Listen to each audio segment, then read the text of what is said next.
This little ape clearly sensed a monster lurking in the lake, yet deliberately invited Kong to join him in the water. But how could Caesar be unaware of such a scheme? He merely sniffed the surrounding air, and instantly knew today's lunch was secured. Then he followed Kong into the river, fearing Caesar would see through his ruse. Sook feigned calmness and began drinking water. Just then, ripples spread across the water's surface. An unknown creature swam swiftly toward them. Caesar, sensing danger, turned to see. 100-meter-long dragon surged from the depths, swiftly lunging at him. Seeing his plan succeed, Suko seized the moment of their struggle to flee toward shore, though Caesar was unstoppable on land. But this was his first encounter with such a colossal creature in water. Instantly, the dragon dragged him to the lake's depths.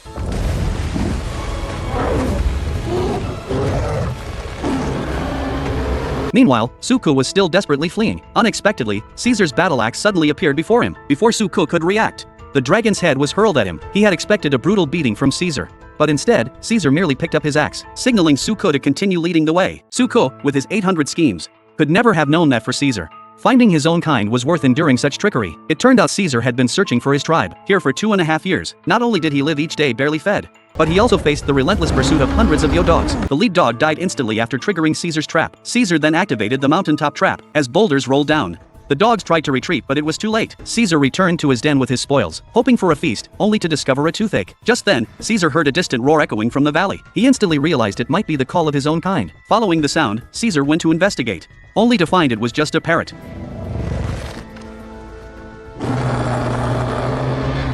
The disappointment in his heart, coupled with the toothache, left Caesar sitting on the ground, heartbroken. But when Caesar returned to his own nest, he immediately sensed not only the scent of an intruder in the cave, but also that his prey had been gnawed upon. This scent resembled that of his own kind. Caesar quickly grabbed his battle axe and followed the intruder's trail to the hunting ground. The cliff where he'd set traps began collapsing, revealing a fissure. Caesar leaped down with his axe, only to find a crystal cavern below. More eerily, it held piles of skeletal remains from his own kind. He pressed deeper, crossing a waterfall into an unfamiliar space. This space was shrouded in thick fog. Just then, a figure even larger than Caesar suddenly materialized within the mist. Caesar instantly assumed a fighting stance.